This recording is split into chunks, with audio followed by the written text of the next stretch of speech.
No doubt about it. So you said something when I saw you in Iowa earlier this summer. You said something really, really interesting about donors. And you are an interesting figure because you're effectively from the donor class. You're a rich guy running for president. Now you're dealing with donors from the other side. And you... One thing, my biggest gripe, and I think this is the biggest opportunity I see, is that we need, like, I don't know, we need a idealistic donor that's like a populist as well, right? Like, we need. I always joke around. I said we need our version of we need our own George Soros type person, like that donor that was like, yo, this man is ideological conservative, right? And I think we need that in our current party right now. And I think right now, I don't see that right now because I think I remember, I forgot who mentioned this, but a lot of our political donor class in the conservative movement are like libertarian conservative types. And I think this is what's allow our party to be where it is today, right? This more liberal Reaganite conservative. That's more of a liberal conservative more than just a conservative. And they're scared to really push back against this stuff because they're like, no, I just want to make my money.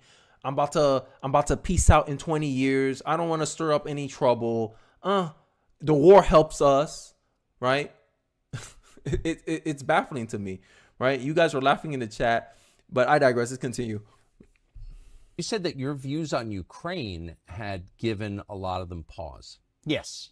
There's no doubt that I have lost otherwise willing and interested donors or potential mega donors to my campaign over my position on Ukraine, which is fascinating because I don't think there's any particular self-interest at issue. It's not like somebody saying, oh, well, I own, a big chunk of Raytheon or something like that, and I'm going to have my interests harmed. Therefore, I'm not going to back you. Jonathan Fields, I agree with your criticism right there. He said, I don't think that's going to happen, Kenny. That will be very rare if we get a person like that. I think if, like, let's say 5 years from now, I think Trump can be that. Like, Trump can be that donor that is very ideologically driven, right? I think that's a possibility for Trump after the 2024 election. That's what he can do after he runs president, whatever. He could be a king, because at the end of the day, I think Trump was trying to be a kingmaker. And one of the realities or one of the insights I've been exposed to is that the real kingmakers in politics seems to be the donors. And who's a big part of the donors? Corporations, right? And this is what progressives make this point all the time. They're talking about how, big corporate donors. And I'm starting to see the effects because now, corporations are doing this ESG stuff, right? Now they're donating to candidates. There's a reason why Biden raised more money in the history of campaign funds more than Trump, is because these corporations say, hey, we need our World Economic Forum guy to win. And that's why these big corporations donated so much money to Biden's campaign. Right. And that's what whoever's the Republican nominee, that's what they're going to go against when they face the establishment. So as grassroots people, I think it really is up to us to really fuel our people. And it's going to be a victory by committee. Like, we're going to be like, how many people voted for Donald Trump? I think it was 66 million people. It'll take every dollar from that 66 million people to support that Republican candidate so he has a chance. And I think that's where the grassroots movement, that's why I'm a populist, right? I'd rather a politician win because 66 million people donated to him than 3 corporations donate 66 million to him, right? I'd rather that happen, right? But that's reform. That's campaign reform that needs to happen in the future. But right now you got to play with the rules you've been given. But I digress. Let's continue. Because that will harm my self-interest. That'd be an easy and fun and facile explanation, but that's not what's going on. I think there is a deeper bipartisan institutional consensus, the same consensus that said we can't be told the truth about 9/11, that effectively says that we can't confront some of the same facts about Ukraine. And I try not to be reactive, Tucker, because it is a natural impulse where, of course, at least the way I'm wired is, if somebody tells you not to do something, there's almost a natural temptation to go in that direction. Right. So I would like to think, and I believe my position here is grounded in fact and not that reactive emotion, but it's interesting that it makes me doubly committed to making sure that I'm really speaking the truth about what's going on here, at least because it means that the rest of the field absolutely is not. I agree with that statement. And Jonathan Fields, I agree. Maybe Trump may not do this down the line, but you got Turning Point USA. That's what I'm saying. Like, we could essentially in the future we could possibly have those donor classes that's very ideologically driven, right? I see Turning Point USA more as a super PAC, but that's the point of super PAC, political action committees. They're supposed to be that donor class that's ideologically driven. So in the future we may have that. As of right now, I think you're right. Yes, I don't think there's a lot of. I don't think we'll have a politically driven donor in a long time down the road. Maybe in 10 years, maybe in 20 years. But hey, a lot can change in 10 years. And also, I think depending on how Vivek does in this election, a lot of more politicians, because at the end of the day, politicians do what they see works, right? No one was talking about border security. No one would dare criticize the war until Trump did it and won, right? So I think depending on how well Vivek does, it will cause an incentive for other future politicians to follow. I agree with that. I digress. Let's continue. Right. I mean, the rest of that's kind of the the entire question. Republican field, not one of them. I mean, Donald Trump, we could say he wants to end the war. He hasn't said exactly how. But save for Trump, right? Nobody on the debate stage, certainly for the Republican Party, has a principled position on Ukraine, partly because they understand. Even DeSantis, the when I put it up in my channel. It was about Ron DeSantis and foreign policy, I believe, and he became a political commentator during that stage. He didn't really give a position. He just saying, hey, like, we got to see all the factors, which is true. You got to see all the factors, but you don't know where Ron personally stands on it. And I think that's a question that Vivek might press Ron on the debate stage. And I think this is this is why I think Vivek is going to do so well in the Republican debates, is because I think he's really, especially if Trump doesn't, likely Trump's not going to go because it's close to the date he's supposed to turn himself in. Vivek can really come in and be like, yo, out of all the politicians that's here right now, I'm the only one that's against the war in Ukraine. Boom. Grassroots, they're like this. People like me, we're like this. The donor class, they're like this. Right?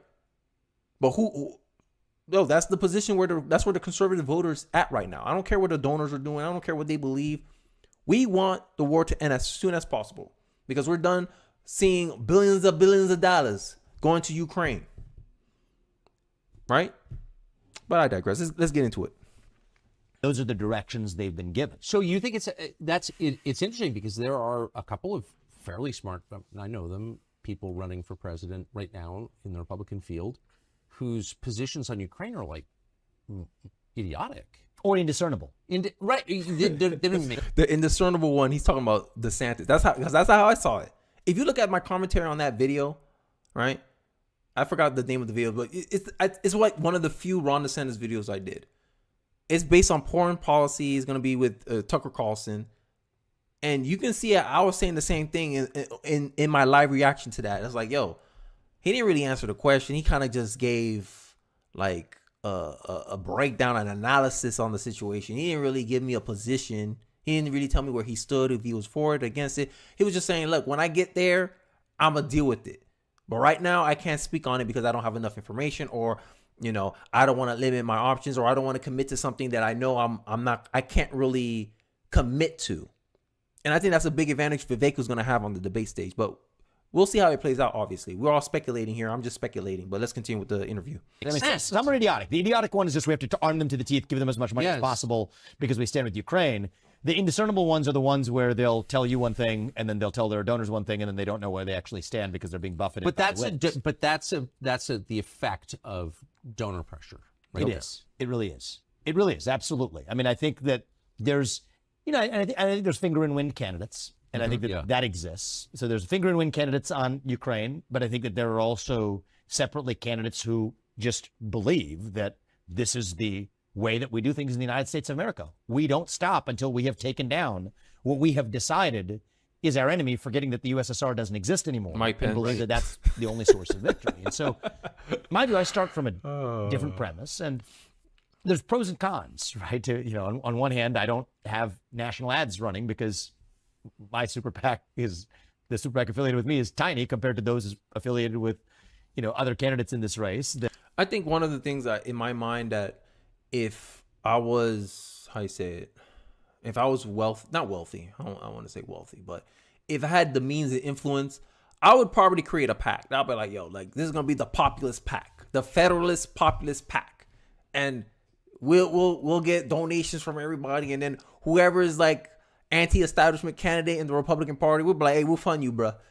Because that's the real reason a lot of these politicians are tiptoeing around the Ukraine issue. Because the donors, they like it, they want it. Yo, the war helps them. If you Lockheed Martin, you want a war because you get to sell more merchandise, and then those funds will circulate back to the politician. Hey, here's your donation, right?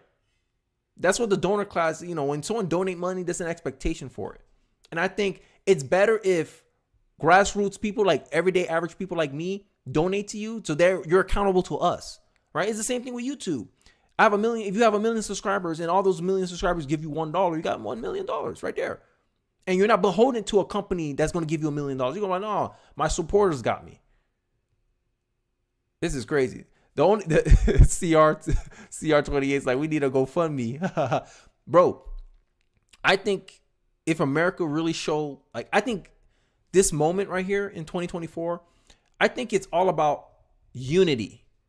Whatever party or whoever ideology can stand united under one candidate or one party or whatever the case may be, I think they could really swing this election. Because right now, I see a lot of fragmentation everywhere in the Democratic Party, right? The Democratic elites, the Democratic establishment saying, hey, Joe Biden's the guy.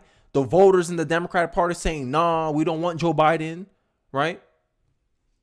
It's craziness, right? And I think one part of the faction that can stay united. Now, right now, I think it's American first people, populist people. If people can stand united and be like, hey, the cause is worth more than my pride in my candidate, whatever. You can push one of these politicians to victory. That's what happened. Literally, that's what happened with Trump. A group of people said, F the establishment, voted for Trump 2016, and then sent shockwaves. I think that's the only way that can happen today. COVID, the reason why I think Biden won is because there was no unity there. People were scared for their lives, there was an undertone of a threat of violence if the wrong president won that election. A lot of people were just fragmented. They're like, no, I just want to go back to normal. They were being pressured to go a certain way. The media put up a certain narrative where, hey, things will turn back to normal if Biden wins. Things won't turn back to normal if Trump wins. And I think in that moment of weakness, this is why Biden won the election in 2020.